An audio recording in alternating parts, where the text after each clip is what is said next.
I'm Asher Miller. I'm Rob Dietz. And I'm Jason Bradford. Welcome to Crazy Town, where the government and corporations seamlessly and synergistically screw-laborate the American working class. Hi, this is Crazy Town producer Melody Allison. Thanks for listening. Here in Season 5, we're exploring false prophets and the dangerous messages they're so intent on spreading. If you like what you're hearing, please let some friends know about this episode or the podcast in general. Now, on to the show.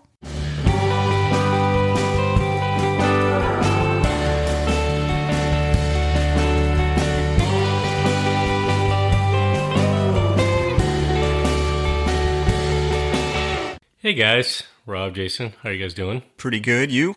Doing all right. Well, I gotta say, part of my job is fundraising, right, at PCI? Yeah. When are you going to do that?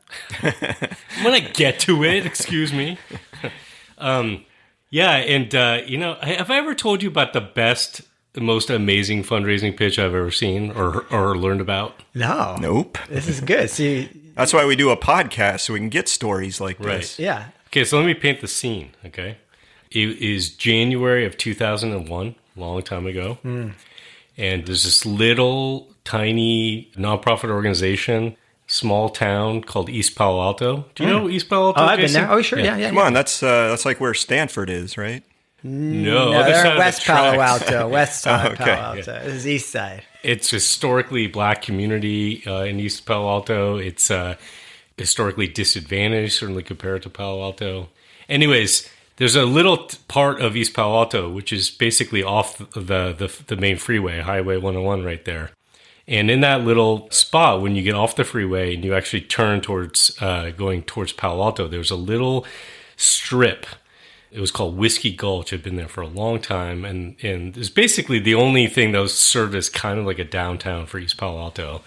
It was only a few blocks long, with little mom and pop shops and parlors and stuff like that. And there was this little nonprofit called Plugged In. And Plugged In was working on digital divide issues, trying to teach the local community how to use computers and the internet and all that stuff. Okay. They got booted. Everyone got booted out of Whiskey Gulch. Okay. So they were going to tear it all down. And so... so they were trying to teach them how to use computers, but then they threw them out? Everybody, all the businesses that were down on that strip. Because they're going to tear down the old buildings. They tore down... Whiskey Gulch doesn't exist anymore. Yeah. So they got rid of it all. And poor Plugged In had to move, and they wound up getting basically moving into a trailer, right? But January 2001, so sometime later, Bill Clinton's going on a tour around the country. He's visiting different places as part of this last package. Yeah, he's out, and he's out in some weeks. Yeah, he's just about to head out. But, he wants to leave on a high note, which is, pushing this sort of new markets investment initiative of his. So he's visiting a bunch of places he went to Pine Ridge Reservation, he was visiting East Palo Alto and other places, basically disadvantaged communities across the country, touting his plan for how to tap markets, basically, to create opportunities for these left-behind communities. So he wanted to come to visit Plugged In because Plugged In was sort of like the showcase project working on digital divide issues. And so he was going to come and visit. And then HP, Hewlett-Packard, which is down the road. This is Silicon Valley, right? The heart of the beast there. Hey, I thought HP is a Corvallis. Well, they've had an office here, right? But look, HP was in a garage down in Silicon Valley. Literally started in the garage. Started down there, yeah. So Carly Fiorina, I don't know if you remember her. She actually ran for president at one point as a Republican. She was the head of HP at the time, and she got wind that Clinton was coming. He was going to show up, right? And so she wanted to be there. She wanted to be part of this whole digital divide, thing that Clinton was doing. And so some person in her office called up the executive director of Plugged In. Somebody I worked with. I wound up working at Plugged In. And saying Carly wants to be there. Yeah. So, but not starting that way. Okay. It was... We heard about what's going on for you guys. It's amazing work that Plugged In is doing. We want to support you guys. Right? Oh, and by the way, it'd be great to have Carly there, right? Yeah. And so Magda's like, That's the person, your friend, Magda? Yeah, Magda was running the organization. Okay. So she's like, well, we really could use some help with this capital campaign, we need some funding, in order to get a new building. We're in this this trailer. junky trailer, right? Oh, well, let's see what we can do to help you. Okay. So they hang up and then they call back. Yeah, we really want Carly there. So what do you guys need? And Mog's like, shit, what do I ask for? Right. And she pulled out her whole Austin Powers thing. Yeah. $1 million. Right. And so she just asked for $1 million on the spot. Right. Done. Literally, Now, 5-minute phone call. Why don't you fundraise like this, huh? Where's our $1 million? I know. That's 2001. That's like $2 million now, right? $3 million. It was. It just goes to show, right? When there's self-interest there, the money can flow, Easy. right? So they had this event, and I just remember Magda talking about that, and she was also talking about how, she had Bill Clinton there, and she had Carly Fiorina there, and she had all these kids from the local community, and they didn't want them to get upstaged, and then they also had Jesse Jackson as part of, I don't know if you guys remember the Rainbow Coalition. He had this big coalition going with a lot of different groups that were working on economic justice issues and other things, and so he was there, and Magda had to moderate this panel Of egos. with them afterwards. And, Yeah. and they sat at this table, and she had the microphone. They didn't want the microphone on the table. Uh-huh. So they had the microphone in her lap kind of. And Jesse Jackson kept wanting to talk, and eventually just yanked the microphone out of her lap and started talking to the microphone. And she had to literally grab the microphone out of this guy's hands. She was in her 20s or something. Oh, like that, interesting. Doing this. But yeah, I'm jealous. I wish I could. Replicate that somehow. I wish I could replicate that somehow. But obviously, that's not the reason I bring up the story. Really, I bring it up because we're going to be talking about Bill Clinton, the man of the hour, on that day today. Yeah, he's just putting a punctuation mark on the whole legacy that he was leaving behind, right? I mean, that's pretty much what we want to hit. Well, we got a lot to say, but we got a lot of the history of this from one particular scholar, and that's Lily Geismer, who wrote this book very recently, actually, March 2022. It's called Left Behind: The Democrats' Failed Attempt to Solve Inequality. Covers a lot of what we're going to talk about, so highly recommend that if you want to do a deeper dive. The other thing with Clinton, we're going to kind of skip a lot of what we normally do with these false prophets because we're just kind of assuming that our listeners have some familiarity with this guy. I got a brother who's had some down and outs. Yeah, we know the whole two-term president. Oh, you mean his mom? Yeah, Bill's mom. I was like, Bill Clinton's not a single mom. Yeah. No, we know his background. And I'm just the guy who likes to have a little bit of sex now and then. That's right. That's all. That's all I am. Just a red-blooded American man. So, yeah, we're not really going to delve into his background. So, yeah, why don't you tell us, Asher, why we've got him here, though? Yeah, I will just say he was governor of Arkansas and two-term president of the United States, right? So, yeah. But the reason we picked him is actually, as our false prophet this go-around, is actually not so much about him. There's been a lot of talk about Bill Clinton. We'll talk about, him a little bit more and some things he specifically did. But, when I think about it, okay, he's a false prophet, but I want to talk about actually the church. What's the church behind the prophet? And that is really the topic of today's conversation, the Church of the Democratic Leadership Council and their gospel, which is the gospel of the third way. Yeah, which we'll get into what that means as we go through the show. Yeah. So they call themselves kind of the New Democrats and with this Democratic Leadership Council. And here's how it's framed in the book by Lily Geismer. In the wake of Ronald Reagan's re-election in 1985, the political strategist Al Fromm founded the Democratic Leadership Council with an inaugural membership of 41 people, including 14 senators and 17 representatives. Of that group, 2 members were non-white and none were women. Only 4 were not from the Sun Belt. So the deal here is that these folks are not just about beating Republicans, but they really want to shift the Democratic Party itself. Yeah, well, and then Clinton becomes the chair of this thing in 1990, and he went on a kind of a whistle-stop or barnstorming tour around the U.S. in 1990 and 91. I saw that. I was there. I was in St. Louis, and it was like a swing state. Yeah, he came through a couple times. He was honing that DLC message, which, of course, became his presidential campaigning message. I saw him kiss a baby. I'm not kidding. I'm not kidding. Right in front of me at a farmer's market. I know. I'm thinking, poor baby. You don't know where those lips have been. Jesus. So Clinton was also assigned the task as head of this DLC. He was assigned the task of finding the next presidential candidate. And, well, I think we all know who he picked. I have this vision in my head of him like in an interview room, and there's like a lineup of people wanting to be president. He's interviewing, and he's like, so tell me, what are your qualifications? Excuse me, I have to go to the bathroom. And then he's there in the bathroom looking in the mirror. He's like, oh, hello, cutie pie. Exactly. You'd make a good candidate. He would. And he just dismisses the rest of the room, and it's all history. Well, so apparently, as far as I know, Dick Cheney kind of did the same thing, right? Dick Cheney, when George W. Bush was elected, or was preparing his campaign, Dick Cheney was tasked with finding him the right VP candidate. So I guess he took a playbook out of a book out of Clinton's book, you know. Page, yeah, there you go. Page out of Clinton's book. No, I think, there are no real new ideas, right? You're talking about stealing the idea for fundraising. But what did he say to himself in the mirror? Cheney, I'm going to shoot you in the face.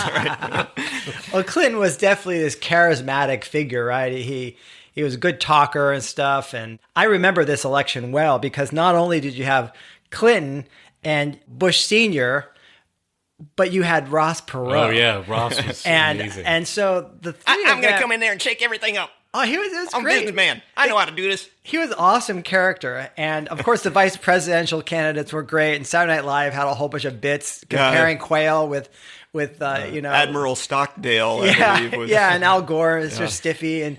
And so, anyway, it was a good time. This was my glory years. I was in grad school at the time. But anyway, Clinton ends up winning the 1992 presidential election with only 43% of the popular vote because Ross Perot was actually quite a candidate. You know, and he was talking about giant sucking sounds. You could do the if we do an NAFTA, we're going to be giant sucking. I just remember him saying, if you want chicken or potato chips, don't vote for me. Okay, what does that mean? I have no idea what that means. That's pretty random. I know. Yeah. Had something to do with, I think the chicken maybe had to do with Tyson and Arkansas with Clinton. Yeah. And I don't know what the potato chip. Oh, it's got to be Frito-Lay in Dallas for Jesus, Bush. Man. Oh, okay. See, there you go. Thank you so much. I can't follow That's even in the 90s, not the 80s, when you still figured it out. What a campaign message. Yeah. Unbelievable. Yeah, so anyway, those were good times. It's funny because in some ways, he was like a precursor to Trump. Ross Perot had a lot of... a populist business guy, kind of protectionist in some ways. Yeah. Tell him it like it is. Yeah. Okay, so Clinton wins, right? Well, why does this matter? What's the deal with the New Democrats, the Democratic Leadership Council? So let's just talk about their declaration in 1990, right? They issued something called the New Orleans Declaration. And in it, they basically state that the fundamental mission of the Democratic Party is to expand opportunity, not government, because economic growth is a prerequisite to expanding opportunity for everyone. From there, it followed that the free market regulated in the public interest is the best engine of general prosperity. Right. So the core ideas, I think, is what we want to get into. Yeah. So it was very clear the difference between these new Democrats and the old Democrats. And you saw a lot of this in the campaign, leading up to him getting the nomination. But Clinton really believed in investing in free trade and new markets and the technology, the computer chips and all this sort of stuff and budding internet and connectivity to create higher paying jobs. And he talked a lot about private-public partnerships and innovation to meet people's needs, and therefore being able to shrink the size of government and kind of outsource a lot of government services to the private sector or nonprofit sectors to increase efficiency of delivery of services, and transforming reforming the welfare state and advocating a lot for what they call personal responsibility. So anyway, that was sort of the platform and the message and these core ideas of these new Democrats. And part of it was a political strategy, right? I mean, it was a shift away from sort of the old, basically coalition, of unions, working poor, shifting more towards kind of white, more affluent suburban electorate, the aspiring middle, right? Mm-hmm. Partly because they saw, how Reagan had been an incredibly popular president, running on sort of this like free market message and growth and all that stuff. And so they're trying to appeal to that group, stressing economic dynamism and free trade and embracing the tech sector. And so it was really about kind of splitting away from the old political strategy, creating a new strategy to try to take votes away essentially from the Republican Party. Well, bring back the Reagan Democrats kind of thing. Yeah, well, and it worked incredibly well because in a landslide victory of 43%, here he comes into office. And I think what sums it up really is his own words. In his 93 inauguration speech, he said, "We must do what America does best. Offer more okay, I'm going to quit. Offer more opportunity to all and demand more responsibility from all. It is time to break the bad habit of expecting something for nothing from our government or from each other. Let us all take more responsibility, not only for ourselves and our families, but for our communities and our country. And there is no better spokesperson for personal responsibility than Bill Clinton." I can totally see the appeal, of course. People are trapped in poverty and cycles, and you think, well, we got to figure out a way to have them lift themselves up in a sense. So this is sort of this cry for that. And it wasn't just, this is not just rhetoric, right? It's not just a campaign slogan, not just a way of trying to attract suburban white voters. I think this is something that they genuinely believed in and they try to put into practice, directly in terms of policy making. Yeah, I mean, if we want to go into these policies, you got to start with the economy, right? Yeah. And one of the key economic pieces of all of this is globalization. So Clinton is well known for signing into law the North American Free Trade Agreement that happened right away, pretty much, 1993. And Gore was a huge champion for that. Yeah. He was always stumping for that. Yeah, and of course that's called NAFTA for the acronym. And it created the world's largest free trade zone. So at the time, Clinton said he hoped that the agreement would also, I guess as we've already hit this theme, other people would copy it, right? That we'd have other nations working toward an even broader world trade juggernaut. Which definitely happened. An interesting thing about it getting pushed through Congress is that more Republicans voted for it than Democrats, even though you got it being pushed by the president. Well, and that's part of that shift that hadn't quite happened yet in the Democratic Party, right? Right. Yeah. Well, and then, Clinton was in office for the full 2 terms, and in his final year in office, he signed free trade agreements in Africa and Asia as well, and he really glossed over human rights issues and worker protection issues. He kind of this whole what you were talking about, Jason. We're gonna give you this responsibility and you can pull yourself up. He kind of does the same with companies. He says, well, we just encourage them to self-regulate and embrace market capitalism, and everything will turn out just fine. Well, it did, didn't it? Well, I don't know. What's this episode about then? Well, and the unions really didn't like Clinton very much. The labor movement had been frustrated with them from the beginning. There weren't much, labor standards in his free trade agreements. So you get by 1999, the protests of the World Trade Organization meeting. It was called the Battle of Seattle. Yeah, and enormous. we're about 5 or 6 hours from Seattle down here in Oregon, and Eugene's not that far away. And some of the main vandals were anarchists from Eugene. Yeah, representing Oregon up in the Battle of Seattle. And Friends of the Earth noted, quote, "The WTO seems to be on a crusade to increase private profit at the expense of all other considerations, including the well-being and quality of life of the mass of the world's people." And of course, there was also, the Friends of the Earth was really involved because of environmental concerns. They could see, what happens later is, of course, palm oil plantations and the Amazon getting raised and shrimp farms everywhere taking out mangrove forests. They could foresee all the destruction of the wildlife. And massive air pollution in cities where they didn't have good, regulations in terms. So it wasn't like people didn't know. But it wasn't just, you talked about vandals, right? There's definitely busting windows and shit going on there, but there are a lot of folks that we know that are well-known names now that kind of cut their teeth there. Naomi Klein, Jerry Mander, who's someone that we know and love, who's been involved in environmental sustainability efforts and a bunch of other progressive causes for a long time. Those protests really galvanized kind of a whole generation of people. Yeah, they were doing really constructive things too. I remember Jerry was doing teach-ins, just trying to make people more aware of some of the issues at stake, and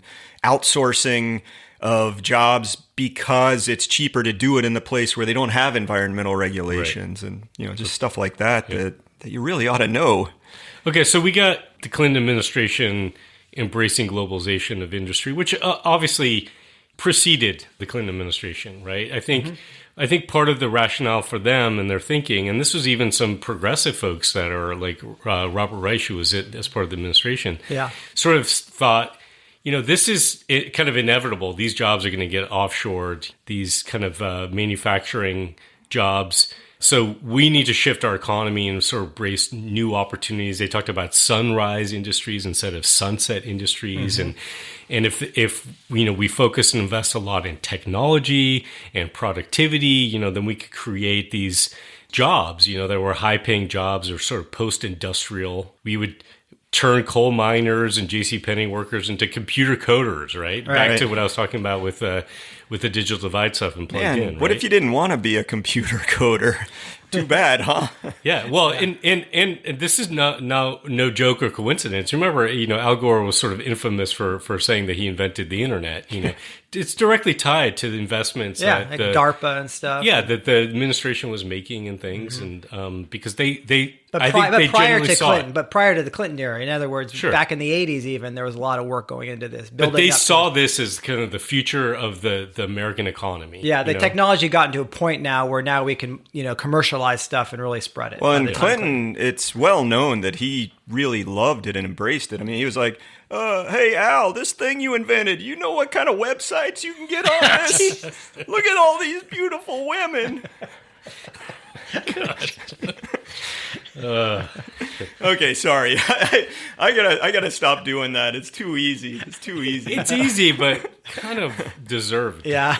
Yeah, I actually have I really hate it, especially when men in power abuse that power. It is just so loathsome. So maybe we'll keep going with this thread. Okay, so just a quick sum here. You got globalization, you got anti-union, you got the embrace of technology, but the other big one, and another loathsome thing, is the financialization that happens under Clinton. And by that, I mean the banks and the financial players all got more power. Clinton signed all of these pro-banking laws into effect, and it actually got to the point where the American Banking Association wrote that the 103rd Congress will be remembered as the first Congress in recent memory to pass clean pro-banking legislation. So, the banking industry is really excited. And a lot of his appointees for Treasury and Fed, maybe some of these names you'd recognize, like Robert Rubin, Larry Summers, Alan Greenspan. They're all still, not Greenspan, but God, Larry Summers is still out there peddling, his, Harvard, right? Yeah. I mean, so all these guys, they were actually instrumental in passing this act in 1999 that repealed the Glass-Steagall Act. And if you remember what that is, that was the act passed a long time ago that had separated commercial banking from investment banking. By a long time ago, we are talking about the Great Depression, and Right. there was a reason why they passed that then. Yeah, you basically didn't want bad behavior in the investing world. And by the time Clinton's coming along, they're like, no, we're gonna get rid of this. A quote from him, he said, the Glass-Steagall law is no longer appropriate for the economy in which we live, which I guess is like a gambler's economy.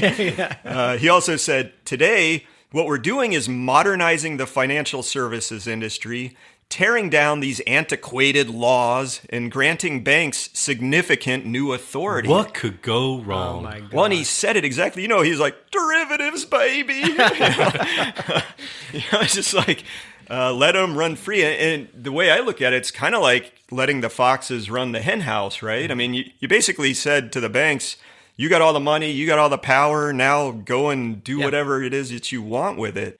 And I would be remiss if I didn't include this little coda to the story, which is, I think Bill Clinton really profited off of all this too. I mean, his net worth now is like $80 to $90 million, depending on what sources you look at. Yeah. The investment bonanza that happened, I think he pretty directly benefited from that. Yeah, and it's helpful to step back and realize what a shift this is in what is known as the social contract, right? So we mentioned the banking laws in the New Deal, right? But there was also a lot of course, social welfare programs in the New Deal, and the government essentially was going to allow business profits, but it didn't expect business to deal with all the troubles of society. So hence there's a basic need then if businesses are gonna make a lot of money but not handle all the issues that are out in the world, governments would tax and they would come up with programs that would redistribute wealth to those left behind or unable to work for whatever reason. And so the New Democrats basically didn't believe in that system. And they thought that instead they can make business either invest in places and they normally wouldn't, right? And using tax breaks for enterprise zones, community development banks, or they would provide incentives for private foundations. So these people making tons of money, setting up this whole foundation industrial complex. And then people have to apply for grants to get help. And also, of course, the outsourcing of services to private interests, whether for or nonprofit. All those things started happening at a rapid pace during this era, just sort of breaking the previous social contract. Man, it kind of parallels what we talked about with Jack Welch, right? Yeah. Where the corporation used to provide for its employees and the community it was in, but then it became all about profit and forget that. It's like this is a bigger parallel movement going on in government. Yeah, that is interesting. Yeah, and it was sort of a belief that government was bloated. It probably wasn't the best way of meeting needs, right? Sure. We could be more efficient and productive by outsourcing that stuff. Yeah, and there may be some truth to that in certain circumstances, right? Bureaucracies can get kind of stagnant and unwieldy. I mean, you can sort of see why, to some extent, you might need to shake up a little bit. Yeah. There are some key big assumptions there. Yeah. One is assumption that like rising tide will lift all boats, so to speak, right? Like it's okay for corporations, you go into partnership with them, they can make a profit, but in the process, everyone will sort of benefit. There's sort of belief that that's going to happen, and kind of the benevolent tendency of the market or something, right? To meet needs. Right. Yeah. Well, if it's not very profitable to meet people's basic needs, is sort of what you end up finding out. Well, the real issue, though, is there's all these consequences in other areas that government usually intervenes or steps in or helps out with. And one of the big ones that's, I think, really sad is in the world of crime. So what was going on here with Clinton coming in is this crime bill in 94, which was the biggest crime legislation in U.S. history. Basically, they just wanted to show that we're as tough as Republicans. And so we're going to be really hard on criminals, and they ramp up all these laws that, like the 3 strikes and you're out kind of thing. So if you have 3 minor drug possession cases against you, you end up with a life sentence. Yeah. Disastrous. Yeah, and the prison industrial complex, like you said, a lot of that was outsourced to private companies. Yeah. And then, of course, this was disproportionate impacts on African Americans, with 12% of U.S. population African American, but 37% of the incarcerated population. It's actually a global tragedy when you look at the number of incarcerated people and the percentage that are black in America. Yeah, it's pretty astonishing. Well, the other thing he's really well known for is sort of changing in how welfare programs work, of course, right? So during his reelection campaign, Clinton signed the Personal Responsibility and Work Opportunity Reconciliation Act, okay? Wow, that's a mouthful. I know, I'm kind of tired right now. So that included strict time and term limits for how long recipients could be on welfare. And it ended up cutting $24 billion in food stamps, and it kept immigrants from qualifying. So this is a big shift as well. Yeah, and they created these block grants for states, basically giving money to states to figure out for themselves how they wanted to spend money on their own welfare programs. But it built in like financial incentives for states to cut the number of people on welfare. Mm-hmm. And then leaving it to the states, you're going to get a situation where maybe not always, the best outcomes are done in all places. Yeah. A recent case of this in Mississippi, where I don't know if you guys have heard about this scandal of basically there's a pool of funding that the state of Mississippi has for welfare, and they're like, I think if not the worst, among the worst in terms of actual distribution of funds to people in need. They make it almost impossible for people to get it. Unless you are a multi-million-dollar quarterback that was highly successful in the NFL. What are you talking about? Brett Favre. He got welfare funds from Mississippi? So there's this huge scandal of basically taking money out of the welfare pot and using it to like fund the building of athletic facilities at like his daughter's university, a bunch of other shit. God. Right? Right. Yeah. It's beautiful. Well, and in the world of accountability, we have a research project that was done years later, 20 years after this welfare reform. The National Public Radio's Marketplace Wealth and Poverty team looked at how did we do? And they found that the welfare rolls did drop dramatically, right? So okay. it had been clapping. I'm applauding now. Yeah, this you is had great. 4.4 million families Yeah. in 1996, and that was down to 1.6 million in 2014. And Well, that's hugely successful. done. And that's right? not even accounting for the rise in the population of Right. the country, Right. right? Oh, this is great. Good I know, job, incredible. But, sorry, thank you. there's a but, as usual. I really like butts, I gotta tell you. Jesus. There's a but. The number of families living in poverty stayed the same, and the number experiencing deep poverty increased over the same period. So it's like we're dropping people off of the list, but we're not helping in any way. Well, they're invisible. They don't count. Man. It's okay. But the numbers got better. Yeah, I told you I like butts. Big ones. Well, I mean, you could see parallels with things like, unemployment, right? I mean, you can look at a fixed number like unemployment, but you don't look at the quality of the jobs. Or the people that are the discouraged. Pay, the people that have stopped looking for jobs. The ones that don't. That's my favorite. Yeah, yeah. People they're not part of the unemployed if they're just living on the street. Exactly. Right? They're not looking It's for fine. work, so Yeah. What do they call that? They call discouraged workers or whatever. And it's basically you could be my age and just said given up. Well, yeah, I mean, Biden was recently touting in the State of the Union about how few people are unemployed. It's like the lowest in decades or whatever. It's like, well, it's just because you count it differently. Yeah. Come on. Yeah. we're talking about crime and we're talking about welfare and these things. And in some ways, I see those as like consistent with a movement to the right, political response. You had Reagan, who was, a highly successful or popular president before, who, remember his whole welfare queens thing? I mean, there was a huge amount that the Republicans have been pushing for. And again, with this third way approach, that these new Democrats took of trying to appeal to maybe a more of a suburban middle class, you go after crime, so you look like you're tough on crime. You go after welfare. Do you know what I mean? But there are other things that the Clinton administration did that I think were more really around their own sort of orientation and how they thought about things. So like public housing is an example, right? Clinton promised that he would end public housing as we know it, right? And one of the ways he went out to do that is they instituted a voucher program, right? So people get vouchers that they could use to get rent somewhere. Yeah, instead of saying live here in this housing complex. Right?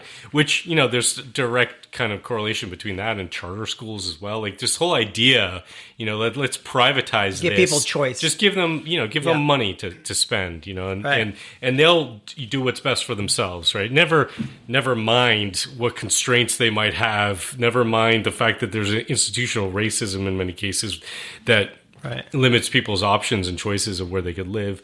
So they did that. The other thing that they did was they did a review of all public housing stock to determine what should be, kept and restored or what should be torn down. Now, and obviously there are huge issues with, you've got these enormous, public housing complexes, these projects that I think in many cases are pretty horrific places, difficult places to live. So I think that, maybe the motivation is a good one to sort of assess, and think about how Get rid of the worst or whatever. doing this differently, right? Picture Clinton out there in one of those machines with a wrecking ball, just driving through and knocking these buildings down. Here we go, baby. But they did away with this. There was a requirement that for every housing unit that was taken off, taken away from the stock, they had to replace it. So at least a 1-to-1. Well, they did away with that requirement. What they did instead was they're like, the conditions that people are living in, these the physical circumstances that they're in are not conducive for them to like basically come out of poverty, right? They're depressing, they're unsafe or whatever. So let's get instead of densely packed complexes, let's have low density units. Put them in normal neighborhoods with middle class people. Let's create nicer conditions for them. But here's the rub: they have fewer units, right? So great for people maybe able to get into those units. That's an improvement in terms of their conditions, right? Yeah. But now you've just made a bunch of people houseless, right? Because you actually made fewer of these. Yeah. So in many cases, they would in general love to use markets and these public-private partnerships to meet basic needs. And so this was sort of an economic empowerment agenda to tackle poverty and racial discrimination through programs like micro-enterprises. So it was fascinating to read about this because they were trying to turn everyone into an entrepreneur, and get them to save and invest in their own businesses. And so they did a lot of work actually trying to bring like banks into communities that didn't used to have banks and sponsor investment. And in some ways you could say, okay, well, that's interesting, right? But they didn't kind of create then the surrounding infrastructure that would allow people to succeed. Maybe it's education or whatever. Well, and let's just guess when the banks came into the neighborhoods, who ended up with the money? Well, no, the banks. Well, the interesting thing is that these banks often were below market, and they had committees of local people helping with loans and all that. So I think there was a lot of good intention, honestly, and it drew from success in Chicago with Shore Bank and sort of the micro loans that were taking place in India. But sort of it's explained in Geismer's book, quote, these programs, quote, collectively treated poverty and racial discrimination as a market failure. These initiatives rested on the premise that access to the private sector, especially the banking system, could replace traditional forms of aid, and that credit was an elixir that would magically erase years of exploitation and racial segregation. So that's what I mean. I mean, it's like there's so much more that goes into an entrepreneurial community than just showing up with loans. And so that's what I think got missed in essence. It was not a systematic or systemic approach to thinking about how to address racism, institutional structural racism. Think of how complex it is to start and run a business, and you have an education system that's failed. You have a community that's in sort of impoverished. Okay, we're going to start giving you business loans and expect that you're going to succeed. Succeeding in the most difficult environment, right? Meanwhile, a lot of the social programs you normally relied on are getting kind of dropped. Yeah. So you can see how there's a lot of hope. But in that context, a lot of especially rural areas where the economy was pretty stressed to begin with, it's hard to make it go. So we talked about, and here we are shitting all over Clinton for his policies, but we talked about the real world implication of kind of the implementation of these DLC, New Democrats policy ideas. But I also want to talk about the politics of it all a little bit, because I think there's a real lasting impact of that as well. And I want to specifically talk about sort of the third way, because if you think about Clinton as being the sort of the prophet of all this, the prophet of the Democratic Leadership Council church. Yeah. The third way was sort of the political gospel that they espoused. Right? So I guess we need to define that a bit and contrast it with the first way and the second way, right? So kind of to review, the first way, you can think of the traditional, maybe liberal Democrats that believed that you tax and spend on welfare. Protectionism is okay. You need your own industry, etc. The second way is more libertarian, Republican, stricter business interests, believing in free markets and sort of social Darwinism, right? Yeah. We really shouldn't be helping a lot of people. Maybe let the church help people, and so this third way was presented as a sort of hybrid. It's wanting some social welfare to be taken care of, but mostly via business interests taking the lead, maybe through government nudging and cajoling. But a lot of this was calls of self-regulation and market-oriented solutions, but willing maybe to take less profit, to do good instead of just maximizing profits. Yeah, that worked out well. Yeah. Now, today you see this still ongoing with the socially responsible investing movement, or sort of ESG funds, and environmental, social, and government sort of standards for corporations and stock picks and that kind of thing. Well, I think we're giving them a little too much credit with letting them get away with the third way as their label. Third way is really just 2B. They really leaned that far over. And you saw that with the ending of progressive coalitions. Those guys were not into the idea that businesses are going to get it done for us, that we're going to take care of special problems and self-regulation is going to get us there. But they were just, basically disempowered through all of this. Yeah, and I think sort of the political calculus for them was, let's keep the votes of communities of color and social progressives, right? By emphasizing kind of culture war stuff and threats that were legitimate threats that are coming, from the right, but appealing to white college educated middle class with sort of neoliberal economic policies, right? So we don't have to meet the actual essential needs of the working class. We can have them on board in a sense because we've got these cultural issues maybe that get them on board, or identity politics. Or the Republicans are just worse, and so they're going to vote for us anyway. Right. There was a lot of calculus like that. Yeah. Yeah, and so what's interesting then is that there was really a global spread of kind of this third way politics.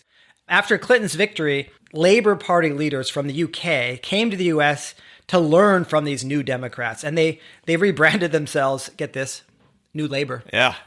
Original. This podcast, by the way, is now called New Crazy Town. Yeah. And so you think about what happened under the Blair government and what's still ongoing, of course. That's also still called the Blair Witch Project, right? Just a mess. Well, this really ended up going global. There were convenings held to spread the gospel to Germany and other European countries during the 90s and 2000s. So this kind of has become the dominant form of politics. Yep. Basically, if you think about sort of the lasting impacts of it, this third way essentially just doubled down, as you were saying, Rob, on the neoliberal playbook, right? Yeah. It's globalization, it's technology and service-oriented economies, right? It's emphasizing productivity and corporate self-regulation, but leads to growing inequality and a growing schism between the white working class, in particular, and the college-educated, right?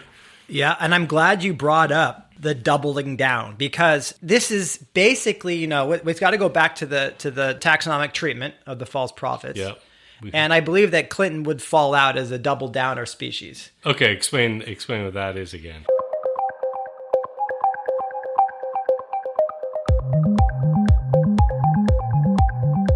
Well, again, doubling down in a sense, looking at the problems of the world as they are, and essentially then basically convincing everybody that we need to do basically more of what we've been doing in the past, only harder, to solve the problems that were created by what we did in the past. So pretty much, Steven Pinker was the one that we talked about early on, kind of really believing in progress and these markets and stuff. So Clinton is taking that into politics in a big way. And look at this. I'm going to tie this back to our season 3 hidden drivers. If you're thinking of cognitive biases, it's like the fallacy of prior investment. Yeah. It's like we've already gone this far and it's not really working, but don't worry, we just got to go this far because we've already done that. I feel like there's a real parallel there. Yes, I think so. Yeah, and we didn't talk about this that much, but when Clinton comes in, it's sort of the time of the end of history, the idea the Soviet Union had collapsed and now basically market-driven capitalism was the dominant system in the world, and all these markets are going to open up, and so on some level, some of these guys probably thought, well, this is inevitable. All these jobs are going to get offshored, so we should just take advantage of these emerging opportunities and new markets, and let's teach everyone to code, and it's all going to be good. It's interesting, these guys grew up during the era. If you think about how old Clinton is, they saw the 70s. They saw the oil embargoes and all that. And I would have reacted to that as, okay, we got to wean ourselves off the sauce. We've got to basically, focus more on not worrying about getting all of our widgets from overseas and reducing complexity. And but and your logic there. This is why you would have had only one term as president. Yes, exactly. Like Carter. But they essentially, believe no. This means that we need to expand global trade and get better at it and really integrate. And if you think about this, I look back on the Clinton era with some fondness because it was such a boom time in many ways. And I was young and I could travel the world. And during my graduate work and cheap flights, it was incredible. Yeah. Well, oil was $5 to $10 per barrel. That's nuts because it's like today it's as we're recording this about $80 a barrel, but it's been well over $100 in recent times, and that caused this big inflation problem. And it's $5 to $10. Yeah, it was unbelievably cheap. And I remember pumping my gas in for less than $1 a gallon. I remember I had 1,000 barrels just stored in my basement. $5 at the corner store. Hey, you couldn't sell it to anyone. No one wanted it. And do you guys remember the first time you started using email and the internet? Yeah. And how amazing that felt? How quickly and easy you get information, and how quick it easy was to communicate. Yeah. with No, other I people? honestly remember when I went to college, exchanging a letter with a friend who was going to college, actually in Oregon. I was in Pennsylvania, and it's like, you're waiting 2 weeks to hear back from, and when the email came out the next year or whatever, and it was just it's over for letters. Yeah, done. I know. So we think we need to put his legacy, in the context of these material conditions. He was elected during a very unusual period in history. Like you're saying, the Soviet Union had collapsed, so we're no longer investing so much to fight communism and the evil empire. And we have the cheap oil, and we have these new technologies, sure enough. And we had the cheap oil because of all the investments that were made in the 80s. After we had the previous oil. Exactly. Oil so crises, there's a lag, and next thing North Sea oil is flowing, and Alaska oil is going. Well, I think the reason that matters a lot is, people do look back at, at those times. I mean, we went out to the workforce really in that era, right? And I think there have been studies done that sort of, when you come of age and enter the workforce, the economic conditions of the time really dictate your political orientation for the rest of your life. Right. And those days were heady. The economy was growing like gangbusters. The market was going up. We had all this technology stuff that was happening. Clinton got a lot of credit for reducing the deficit and all that stuff. And because the circumstances that he was in, I mean, yes, he instituted policies that had a direct, immediate impact, but a lot of it is stuff that's sort of inherited, circumstances that are inherited. Right. People look back and say, well, all the philosophy, the approach, the platform, those are the right ones because look what the conditions were like. I think that's a through line for a lot of our false prophets, is a failure to attribute the real cause of the conditions that they experienced. And a lot of it, of course, always turns back to the fossil fuel bonanza, right? Right. And I think another through line here with these false prophets, and another takeaway I got from thinking about Clinton and talking to you guys about it, is the frickin' hubris that these people have. Look, everybody was kind of enamored with technology. I shouldn't say everybody, but a lot of people. And, we came through school programs, like you say, emails coming on, we're doing computer models, spreadsheets, GIS, whatever. All that. I remember all of that. Yeah, you could use it as a tool. And usually if you went and got a white collar job, you're spending a lot of time on a computer. We're looking at computer screens right now, whatever. But the hubris comes in not with feeling good about technology. It's this belief that I can deploy technology or I can deploy a business practice and it's just going to run exactly how I think it's going to run. It's going to make everybody's life better. It's like they don't even bother to check to see if it freaking worked or not. And you can end up with a huge mess despite that, you still keep going with the same program. Yeah, I mean, that was true in Clinton's case, right, with the microlending stuff. They were doing that in Arkansas when he was governor. Right, and he's like, "Oh, this is a great idea." It wasn't working. It didn't work very well. It almost they remind me of a good con man or something. Where somebody like that, it's about how you say it. If you say it with confidence, then it must be true. Yeah. It's like Clinton goes on the whistle stop tour and says this stuff over and over again, and then just comes to believe his own bullshit. Now, you mentioned hubris, which is great because I'm doing initial phylogenetic sort of evolutionary analyses of the false prophet species. And if I look at the cladogram and I look at what the synapomorphy for the clade of false prophets is, hubris There's one listener who's like, I know what that means. No, there isn't. There's not a single listener. Well, what the hell are you talking about? Okay, we just forget it. We just wait for my paper to come out, and it'll all be clear in that. Never mind. Let's move on. I will. I'm holding my breath, waiting to read that. Yeah, the hubris is the key. Yeah. That's all. That's all we need to know. That's what you need to know. Okay. Hubris. Let's talk about a through line. So here's something that to me feels really important about Clinton's legacy, him as a false prophet of something. If you think about it, it really took Clinton and the New Democrats to fully institutionalize neoliberalism. Yeah, good for them. So there's a great statement by a guy named Nelson Lichtenstein in The American Prospect from a few years ago. We did it, baby. And here's what he said. He said, although conventional historical and journalistic thinking places Ronald Reagan at the center of the conservative turn in American trade and fiscal policy, we know that ratification of such a policy turn takes place only when the ostensibly hostile opposition party accommodates and then advances this transformation.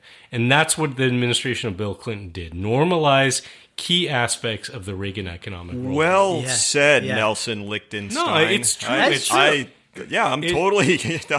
mean that really and well. that's said. astonishing because you think about how hard the Republicans went against Clinton and Democrats ever since then. Right. And you're like, but they basically did what you wanted them to do. You won. Yeah. So we just have a couple different flavors of neoliberalism right now.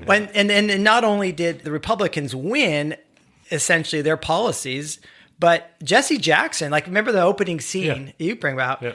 That's Jesse Jackson on tour with Bill Clinton after he has been totally dissed and all the progressive coalitions, the Rainbow Coalition he represented, was completely just ostracized and dismantled and dismissed. And now here he is trying to get the financial sector to invest in poor communities, and he's given up on the government doing anything. So right. He capitulated. Yeah. 8 years later. Yeah, he had to sort of fall in line. And bring it back to that, I kind of feel like the story plugged in and what happened in East Palo Alto is like a perfect illustration in some ways of the failure of that sort of Clinton and New Democratic approach. Because if you think about it, right, it's like the promise of technology and public-private partnerships and new markets.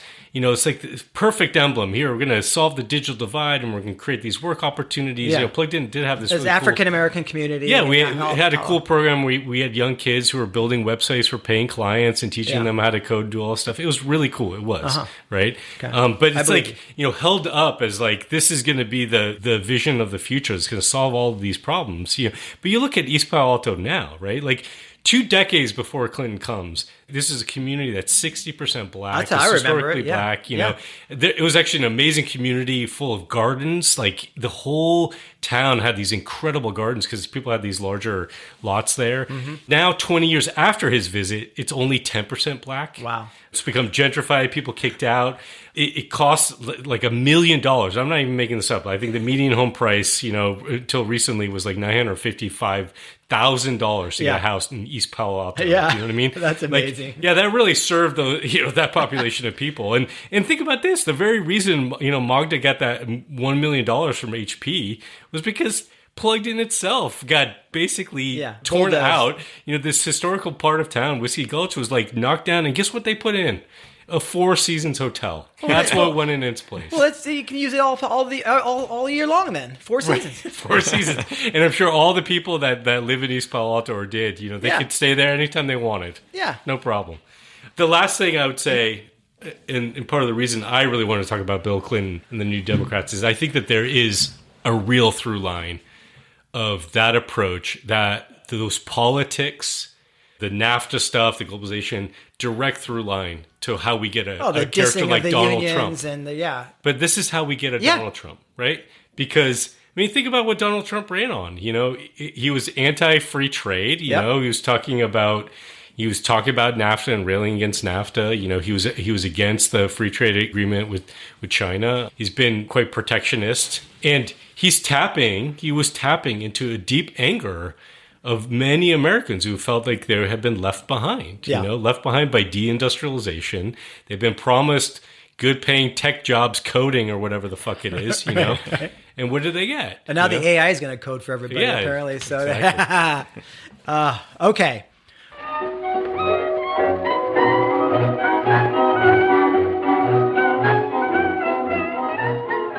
Well, this is the part of the show where we get to score Clinton on our insufferability index. Okay, so remember, so it's 0 to 10. It's based on 3 major categories. They're intentions, so 0 to 3 for intentions. Are they malevolent, selfish? Are they good awareness of the polycrisis? High scores are bad. Okay. Personality, are they clearly a narcissist jerk? Are they pretty nice, you know, and you like to hang out with them? Ideas, complete wackadoodlery versus, you know, essentially could be hired by Post Carbon to be part of our think tank. Uh-huh. And then, you know, there's a bias for you guys. You throw one or for bias, you know, just your gut. Okay. All right, so let's go through. Gotta break these down. I know. I always break them down. I try to get very scientific about this. I can go. I've seen Clinton speak live. He actually was standing in the bed of a pickup truck at my daughter's elementary school when he was campaigning for Hillary Clinton when she was running against Barack Obama. Huh. And God, what a boring speech. It was. He lost all the Clinton charm that you were talking about earlier, Jason. I was just bored out of my gourd. That's so interesting because I would have said on the personality side, you know, definitely an asshole. I mean, there's shit about him that's like, look, clearly a womanizing. Yeah. So somebody who abuses power. So seriously high marks there. But you said, would you want to have a beer with him? I kind of would have earlier would have wanted to have a beer with you. I remember a speech he gave when he was talking about Kosovo. I don't know if you guys recall that.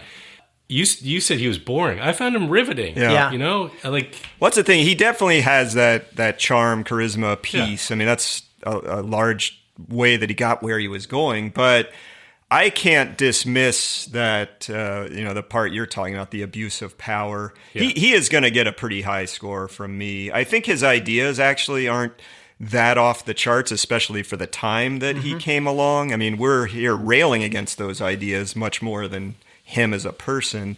But I'm putting him I'm giving him a 7. Wow.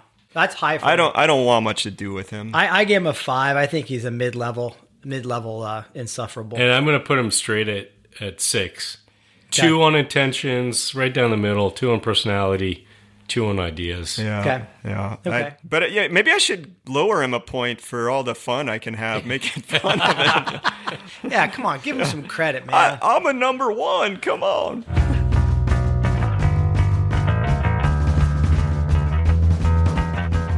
Other podcasts ask for a lot of stuff. Buy their merch, join their Patreon, donate your left kidney. But we're just asking you to share the show. If you're like me and you find it funny and thought-provoking, then please tell 3 friends. Hit that share button and get some other people joining us in Crazy Town.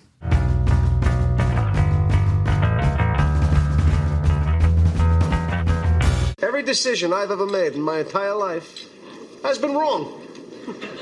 My life is the complete opposite of everything I want it to be. If every instinct you have is wrong, then the opposite would have to be right. Okay, so here in the Do the Opposite, I really liked where you were going, Asher, by talking about how much of a hero Donald Trump is to you. Yeah, absolutely.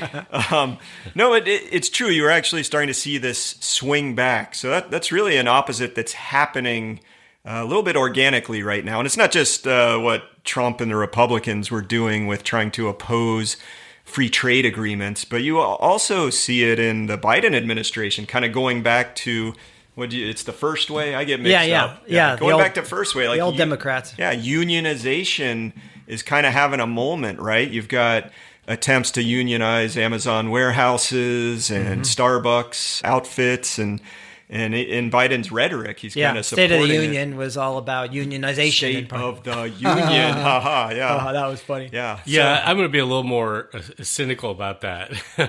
I mean, to me, it's not organic. It's the conditions in the world, Yeah. right, that Yeah. create. So, like, the reason why Biden has embraced, I think, and Democrats and you're seeing sort of like bipartisan support for embracing onshoring of things is because what we've learned from the pandemic, right? Our vulnerability to global supply chains and all that. Yeah. But it's also the swing, right? I mean, when all this stuff we've been whining about for the last hour, it got so bad for people, they're like, well, yeah, we're not going to keep doing it that way. Let's go back and to and the something that union works. drive, again, there's been sort of more power in the hands of labor because unemployment was low, so they could get more organized. I'm glad to hear, obviously, rhetoric, and I do think there's actually things there are elements of the Biden administration that are supporting, like in labor, that are pro-union. And you're also seeing it around their efforts to crack down on monopolies and stuff like that. So there's some definite progressive elements there. I'm showing my political colors here, obviously. Yeah. But, so I'm not sure going to poo-poo it. I'm just saying I don't think it's coming from like a great aha moment that happened on the part of... More maybe an oh shit Biden. moment. Exactly. Yeah, I mean, that's what in the State of the Union he was talking about, not just the great thing about unions and we need to allow the union to organize, but he also, like you said, onshoring and pledging that the U.S. government is going to buy from American producers and manufacturing. So, I mean, you're going rah. And part of me, though, goes, what are we onshoring exactly? Is it going to be the same techno-utopian rah kind of bullshit about what we're going to be manufacturing and growing and prospering? What are we going to be doing? Are we going to be having local, sustainable shoe companies, the basic needs met? We have one of those. Yeah, we do have. Yeah, that's the example right here in Corvallis, or I guess Philomath. Yeah. Soft Star Shoes is a local manufacturer of shoes, a cobbler. Can you believe it? I know. They call their workers elves. And I think that's the thing. If you think about remember in previous seasons, I can't remember which episode, but we talk about the primary, the secondary, the tertiary sector. We need to get more primary and secondary jobs, right? So growing our own food, turning raw products into useful manufactured goods. I think that's great. But of course, I want us to recognize that we don't necessarily need to make the plastic dog shit and vomit that we get from China right now. Well, you're not going to beat the quality of that imported rubber dog shit anyway. So, I know. Yeah. I mean, forget it. We don't even compete. I mean, The IP on that is, we're going to try to compete with Taiwan on computer chips, but let's not joke about this, okay? We're never going to. It's a real thing. I mean, it's hard. I know in the city of Portland a few years back, they tried to do a streetcar company, producing something that you would want to see more of for at least certainly a step in the direction of sustainability for your transportation system. And they actually did manufacture and sell some streetcars, but it's now defunct. But that's the kind of stuff we really need to be doing here. Oh, definitely. Well, and I will say, talking about doing the opposite, there's things in I guess they call it the Inflation Reduction Act, but that really is about onshoring renewable energy production and manufacturing. We are going to need some of that stuff happening, right? Yeah. So smart to bring it onshore and, align interests around trying to create economic opportunity and reduce our vulnerability and dependence on foreign countries or foreign companies. But yeah, it's not a techno-utopian version of manufacturing where we're basically making a bunch of things that we don't need. It's the stuff that's essential. Well, right. I think there's a really important point in all this too, though, if you bring things back home and you're making them here, you may see a cost increase, right? Yeah. Because you're not, part of the there reason should be a cost increase if you stopped externalizing the costs of Right. things. Exactly. You're basically doing more of a full cost accounting. And people typically don't like that. They like to pay their cheap prices, but so we need a cultural change in accepting that it's worth paying for quality. It's worth paying the real costs of manufacturing something. Yeah. Well, and the other thing around that too is the consolidation. I think we're talking about onshoring, we're talking about relocalizing things. I would also say diversifying is really key. If you look at a lot of our industries, including things that are produced, locally in the United States, they're heavily consolidated. Even what you see with like egg prices, which has been an issue, at least right now at the time of recording, have spiked dramatically.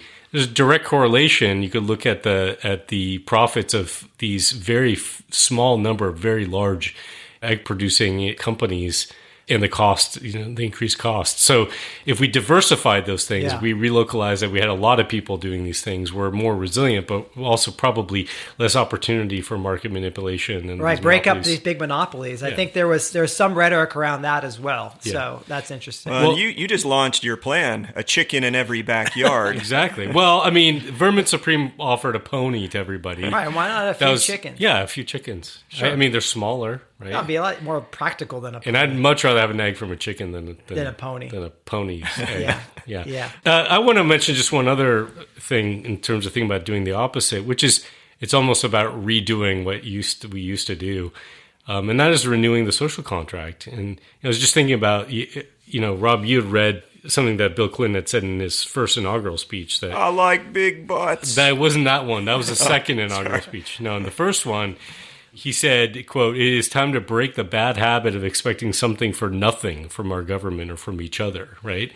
And I would say do the fucking opposite of that statement. I mean, we should do the opposite by rejecting the notion that the government is just like giving people something for nothing. It's like, this is our money, right? Our collective money. And we have a social contract with each other, or we should, that when one of us is in need, right? This is why we pay into Social Security, we pay into other things, right?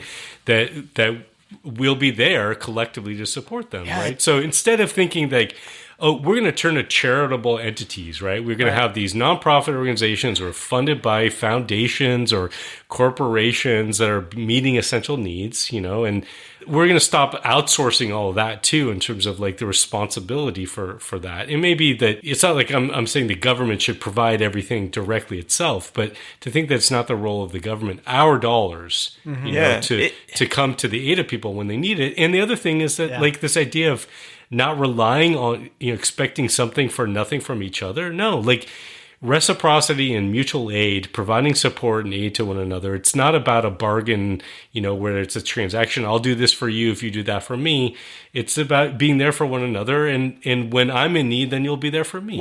It's such a frustrating notion of government that it doesn't, we got to break this bad habit of expecting something for nothing. No, we decide together, these are the things that we want to pay for as a society, right? I mean, if we think that healthcare is important, we pay for it. If we think that education is important, then we pay for that together.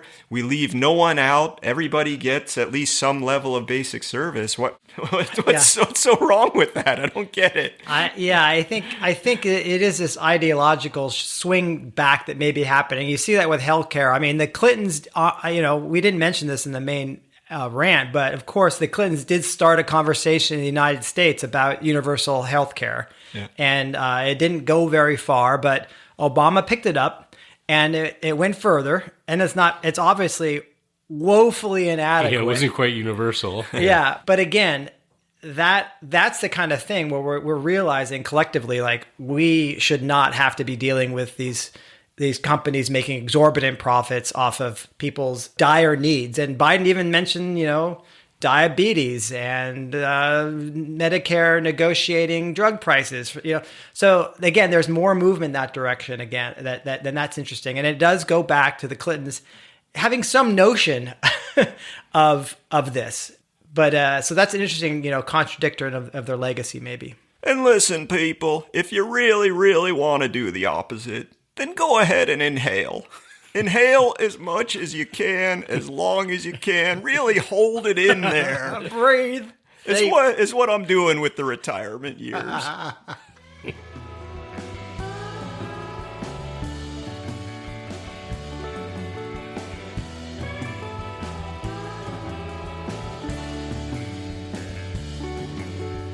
Well, thanks for listening. If you made it this far, then maybe you actually like this show.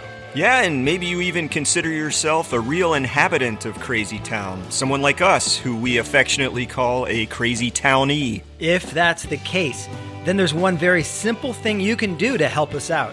Share the podcast, or even just this episode. Yeah, text 3 people you know who you think would get a kick out of hearing from us bozos.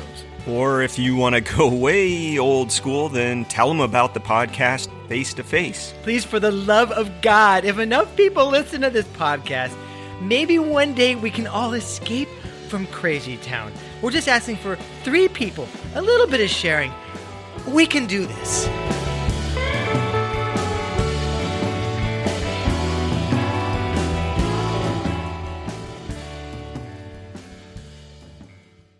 If the sustainability polycrisis has you bummed out and overwhelmed, you may want to check out the work of the Homeopathic Sustainability Institute. They totally get that the human brain is the most powerful organ for replacing actual reality with what you believe reality to be. They have lists of dozens of minuscule, basically homeopathic acts that are trialed and guaranteed to trick your brain into a sense of agency and meaningfulness, all while the systemic crisis unfolds unabated, undeterred, and faster than ever. The Homeopathic Sustainability Institute. Let tokenism bring you a joyous life of willful delusion. Oh, crazy town, da da da da da da da, crazy town.